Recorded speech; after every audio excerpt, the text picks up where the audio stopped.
More than 100 years ago, a young lineman's dream of a national union of electrical workers began to take shape.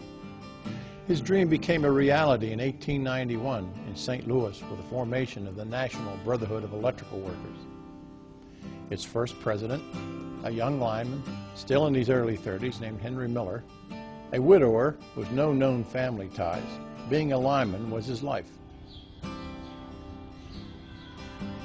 Traveling from city to city, sleeping in boarding houses, Miller organized electricians across the country.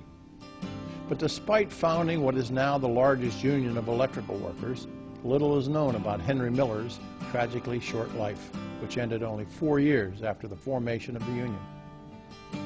According to an account by one of Miller's co-workers, reprinted in 1896 issue of the Electrical Worker, Miller was born shortly before the Civil War, a child of German immigrants. Texas was Miller's early home, and it was a popular destination for German immigrants coming to America in the middle of the 19th century.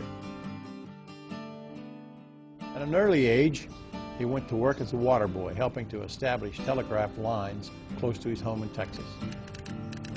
Soon, he was traveling the country working for any company needing skilled linemen for the expansion of the growing telegraph system in the country.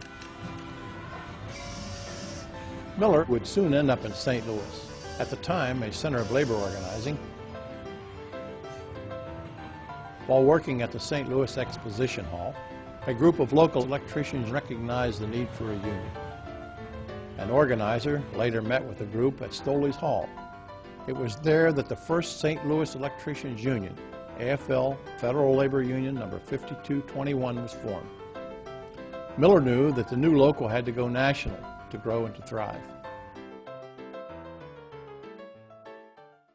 The NBEW's first Secretary-Treasurer, James T. Kelly, would later say, Miller would tell us at each meeting that unless there was a national organization of electrical workers, we could never hope to accomplish much. In 1891, Miller was elected as the second president of Local 5221. In November, he brought together 10 delegates from other FLU locals around the Midwest, all believing the same as Miller, that a national electricians union was essential. The NBEW was founded in the St. Louis boarding house where Miller was living. That building still stands today.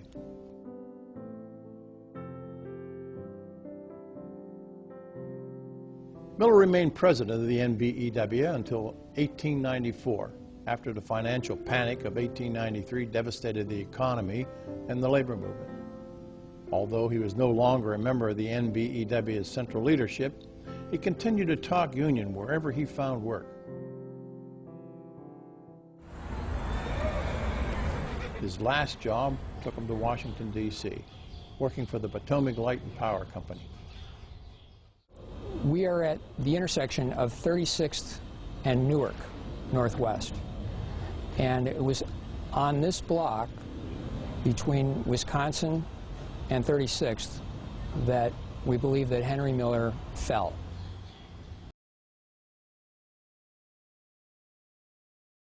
Part of the city, Miller came in contact with a live wire. He would have had to have examined all of the lamps on the circuit to try to figure out if there was any obvious problem. And if there weren't, then he'd have to go back and re-examine them again one by one to see where the problem was.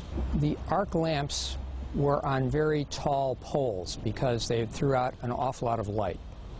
And so he put his 30-foot ladder, leaned it up against the lamp pole, and climbed up and was working on it. Now, he could have been in trees, he could have been anywhere, but his partner saw a flash, and the next thing he knew, Henry Miller was tumbling down the ladder, and then they collided, and they both went down. And Henry Miller didn't lose consciousness, he just complained of a sore back. Still conscious but injured, Miller was loaded on the Georgetown streetcar, traveling down Tenleytown Road, now known as Wisconsin Avenue, back to his boarding house on M Street. When the doctor put him to bed, he didn't think there was much wrong with Henry. He was going to check on him the next morning. Henry didn't lose consciousness until about 4 o'clock in the morning, when he went into a coma and then convulsions, followed by death at about 4:30. With no apparent family, Potomac Light and Power made sure that Henry Miller had a proper burial.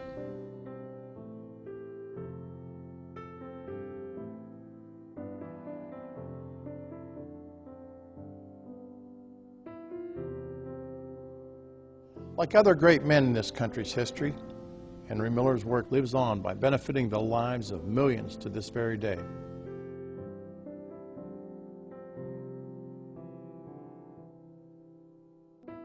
Henry Miller, our founder, first president, and brother.